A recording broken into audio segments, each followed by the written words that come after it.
Bueno chicos, bienvenidos a este curso en línea sobre dibujo. Sé que lo más lógico sería pensar que deberíamos utilizar algunos otros medios más tradicionales para aproximarnos a la materia, pero bueno, finalmente estamos en un curso en línea y es mucho más práctico de alguna manera trabajar lo que es el dibujo, bueno, a través de la herramienta de Photoshop. Es más fácil grabarlo, es más fácil distribuir la imagen. Pero bueno, voy a hacer lo posible por utilizar las herramientas con ciertas limitantes para que se acerquen más a lo que sería una experiencia de dibujo tradicional. Al menos durante algunos de estos primeros videos. Posteriormente, bueno, llegaremos a algunas técnicas más avanzadas, pero finalmente de lo que vamos a hablar es acerca del dibujo en sí. ¿Y qué podemos decir acerca del dibujo? Algunos teóricos y artistas, bueno, podrían diferir en lo que considerarían acerca del dibujo, ¿no? Algunos consideran que es en efecto otra rama de las bellas artes similar al grabado, a la pintura, a la escultura, al teatro, a la danza.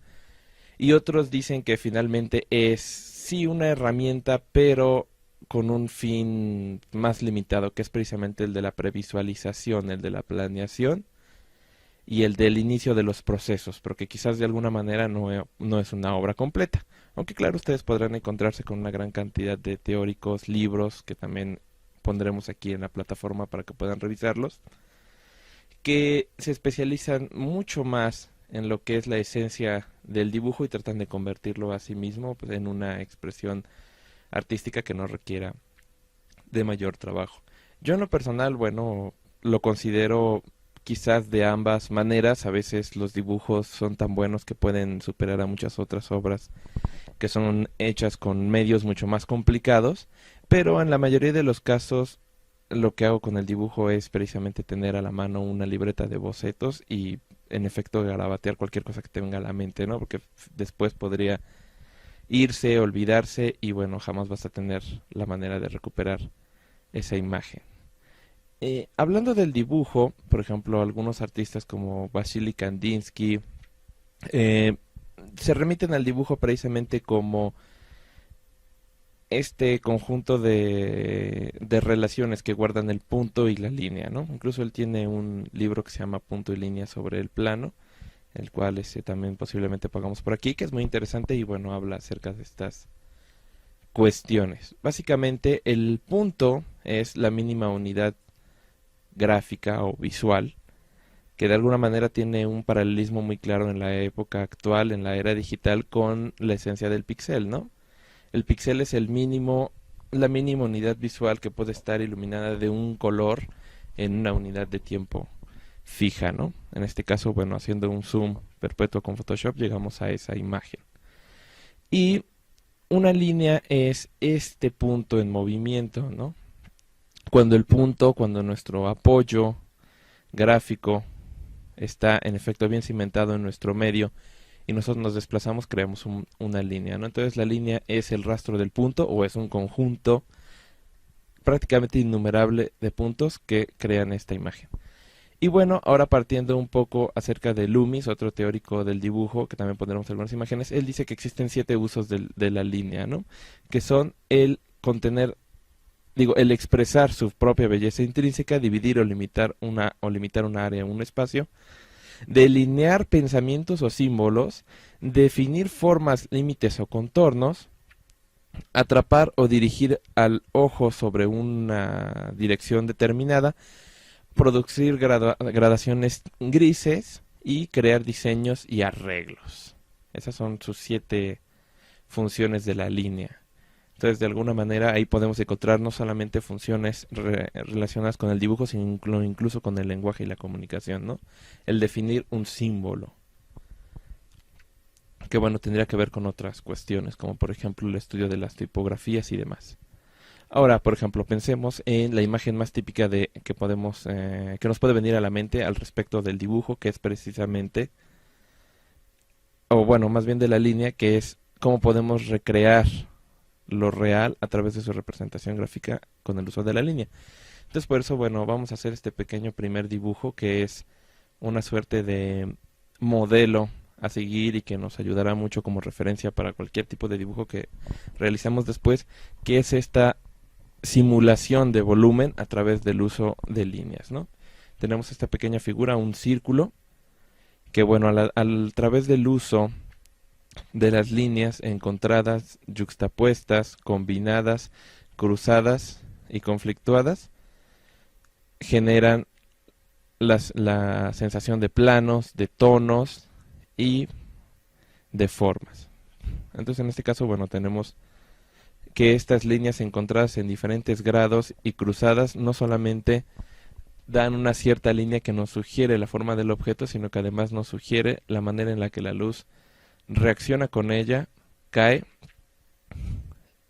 y nos crea esta situación o efecto, o como podríamos llamarlo incluso ilusión de volumen, o que en realidad solamente son líneas, es decir, es un gran conjunto de puntos configurados de tal manera que crean esta ilusión nuevamente.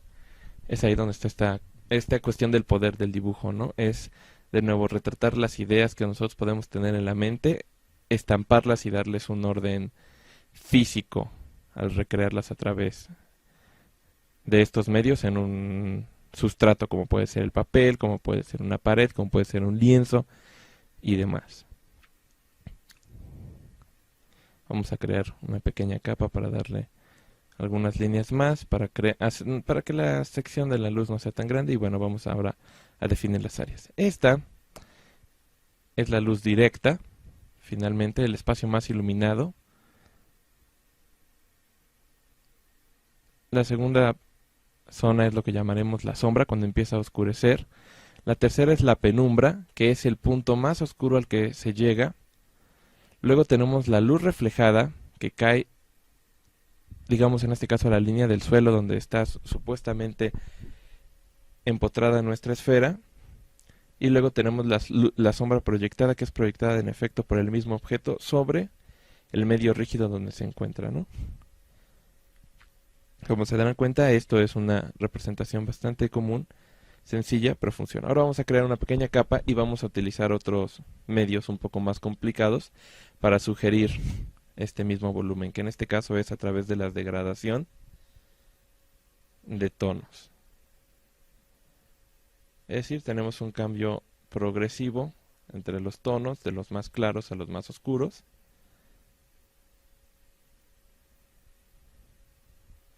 Que como vimos hace rato, bueno, solamente son píxeles que progresivamente cambian su valor de saturación de blanco hacia el negro.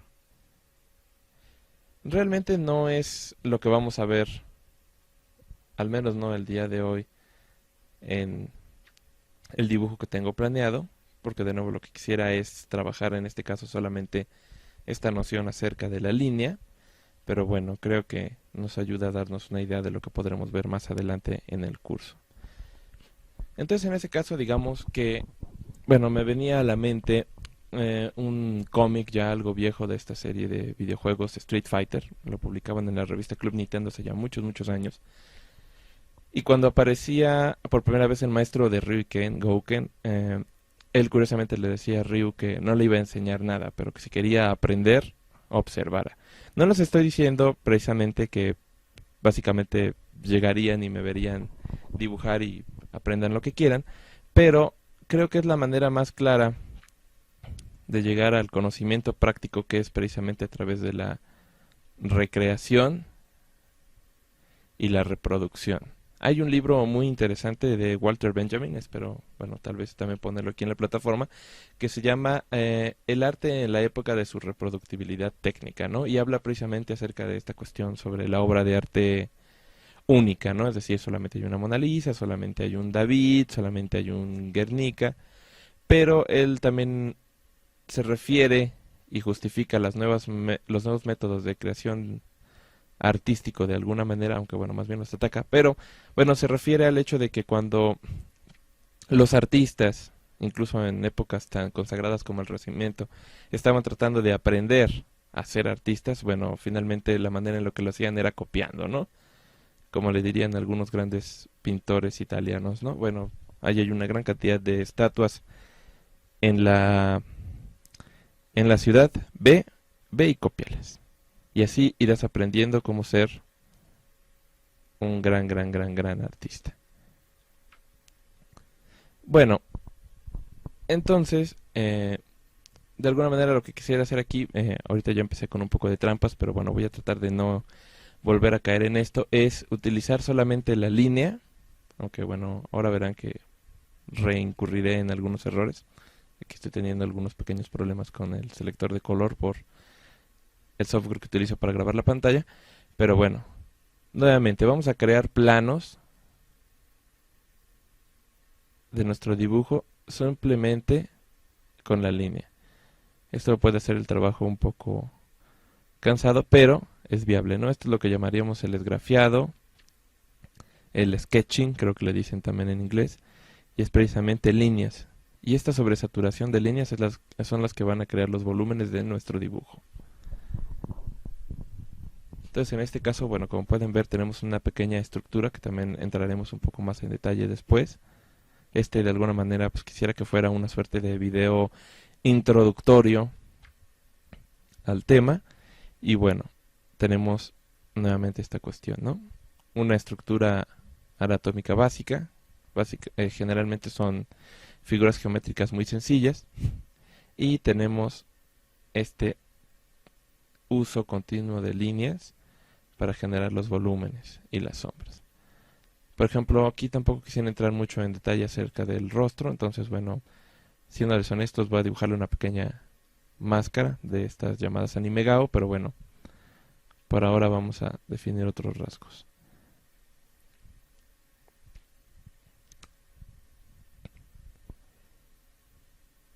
Este cursor es bastante grande, pero bueno, servirá. Y de nuevo, la idea es que a pesar de que el Photoshop obviamente nos permite una gran cantidad de herramientas para limpiar nuestros pasos, por lo menos en este caso lo que deseo es precisamente solamente utilizar una herramienta para simular lo que sería el proceso tradicional, no sé, con un lápiz o un lapicero dentro de un medio análogo, si quieren llamarlo, y que no puede cambiar finalmente su configuración. Así no podemos hacer esta otra gran cantidad de efectos asombrosos en un papel, ¿no? No podemos copiar, pegar y demás. Aquí, por ejemplo, pues ya cometí un pequeño error con el ojo, entonces, bueno, finalmente lo que voy a hacer es bajarlo un poco, pero les aseguro que ya no va a haber más de estas intromisiones. Excepto esta que voy a cometer justo ahora, bueno, que es la de poner un pequeño brillo en el ojo, pero si no, siento que pierde un poco de presencia y de expresión, ¿no? Pero bueno, vamos a poner ese brillo en el ojo.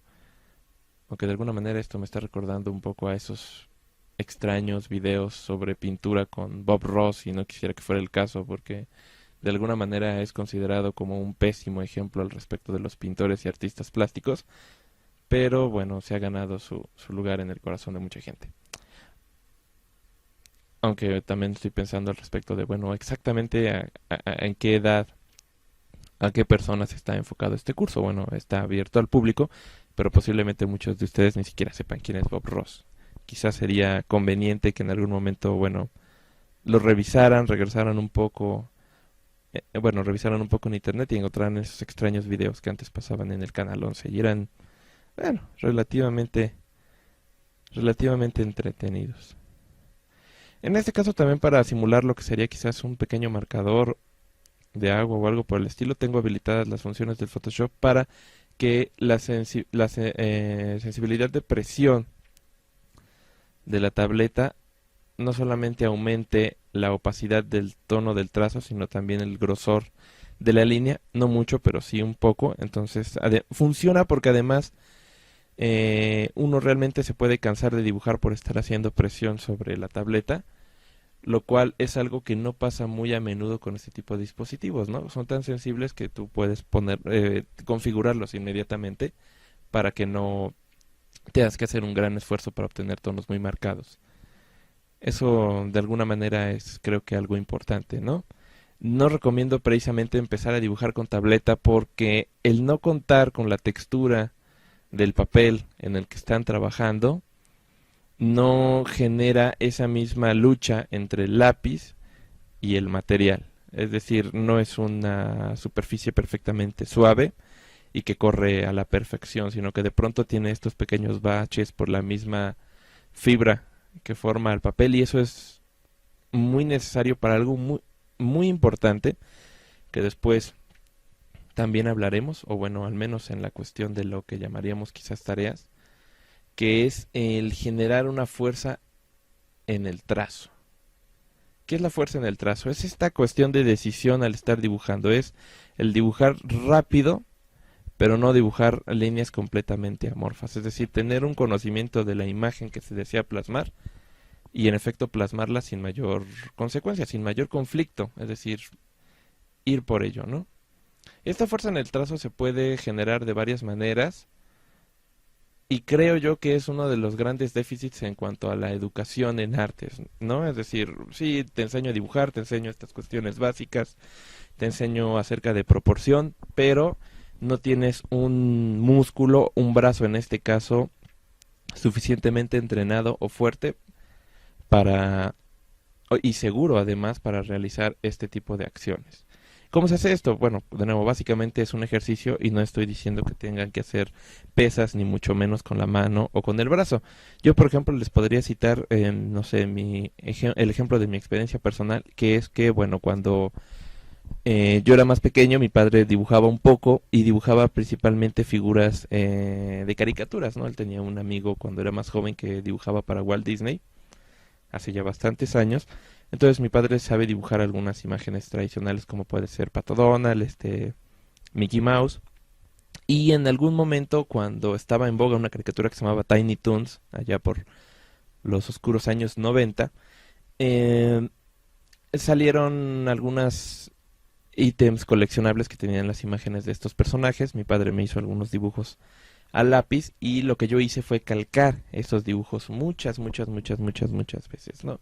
Entonces las imágenes de la televisión que él reproducía, que él dibujaba, yo las calcaba. Entonces de alguna manera, después de repetir las imágenes muchas veces a través de hojas semitransparentes, el dibujar encima de ellas hizo que mi brazo se acostumbrara un poco a lo que era el contorno, a las líneas comunes que forman este tipo de personajes. Y de pronto un buen día, si precisamente ya no necesitas tener el dibujo base, lo puedes dibujar básicamente de memoria, ¿no? Es un poco como la memoria muscular. Ahora, esto podría considerar que atrofiaría algunos sentidos del dibujo y que, bueno, por ejemplo, no sé, si ustedes quieren dibujar otra cosa, pues solamente van a dibujar personajes de caricatura. No es exactamente el caso, sino que, de nuevo, todo este ejercicio lleva a lo que les decía, ¿no? A lo que llamaríamos la fuerza del trazo. Es decir, ustedes ya tienen entonces una mano educada para hacer trazos largos, para hacer trazos con ciertas formas constantes, y por tanto ya no se tienen que enfrentar con miedo a el dibujo. De alguna manera es como me decían algunos otros profesores, ¿no? Bueno, las cosas se aprenden haciéndolas. Realmente la cuestión teórica no tiene mucho sentido más que para reflexionar acerca de lo que ya estamos haciendo, ¿no? Entonces realmente si ustedes chutan un libro de 200 páginas acerca del arte del dibujo, pues realmente creo que no van a aprender a dibujar, sino que necesitan aprender a dibujar dibujando. Por ello, lo que les quería comentar que considero muy importante es precisamente tener una libreta de bocetos a la mano. Suena como algo muy cotidiano, pero bueno, si ustedes quieren dibujar, pues realmente tienen que dibujar a todas horas, ¿no? Y creo, o por lo menos los mejores dibujantes que yo conozco dibujaban en clases, ¿no? Dibujaban en la escuela, en la primaria, en la secundaria, en la preparatoria, quizás no prestando la atención debida a sus respectivas clases, pero bueno, lo que servía ahí era precisamente ese deseo auténtico de dibujar y tener la parte de atrás de los cuadernos completamente rayados, ¿no? Existen incluso unas teorías de un psicólogo llamado Mihaly Csikszentmihalyi que habla acerca de esto y lo llama experiencias de flujo, ¿no? Cuando uno realmente está disfrutando lo que está haciendo, el tiempo corre incluso de maneras distintas, típico cuando uno se divierte el tiempo vuela y se hace con tanto gozo que realmente se hace con un interés y nos lleva a un progreso de nuestra técnica, ¿no? Entonces, bueno, eso es algo que quisiera considerar, bueno, más bien quisiera encargarles. Consigan una libreta de de dibujo, de bocetos, y bueno, finalmente boceten y dibujen bastante, ¿no? Solo de esa manera van a poder generar este tipo de cuestiones, aunque claro, tampoco es el trabajo más pulido, pero quería demostrar esta cuestión acerca de la línea. Quizás esa sería una manera interesante de aproximarnos al resto de los videos, al resto de estos tutoriales, precisamente hacia estos distintos manejos de la función de la línea según Andrew Loomis. Si mal no recuerdo se llama Andrew, si no se los corregiré en un par de tutoriales. Y claro, otras técnicas de dibujo. Claro, además de otras cuestiones para la visualización de los objetos y cómo representarlos de manera gráfica, ¿no? Es decir, la visualización a través de los objetos geométricos, las proporciones del cuerpo humano, la perspectiva y demás elementos. Entonces, bueno, eso es más o menos todo por este primer tutorial. Revisen la plataforma, también hay algunos textos complementarios, de nuevo como de estos autores, Vasily Kandinsky, Loomis, posiblemente algo de Walter Benjamin, pero bueno, de nuevo, en mi opinión, la manera más funcional de aprender a dibujar, en este caso, es dibujando. Consigan sus libretas y hagan muchos bocetos. Y si de alguna manera calquen, copien un poco de lo que les gusta más, y bueno, nos veremos en la siguiente sesión. Muchas gracias.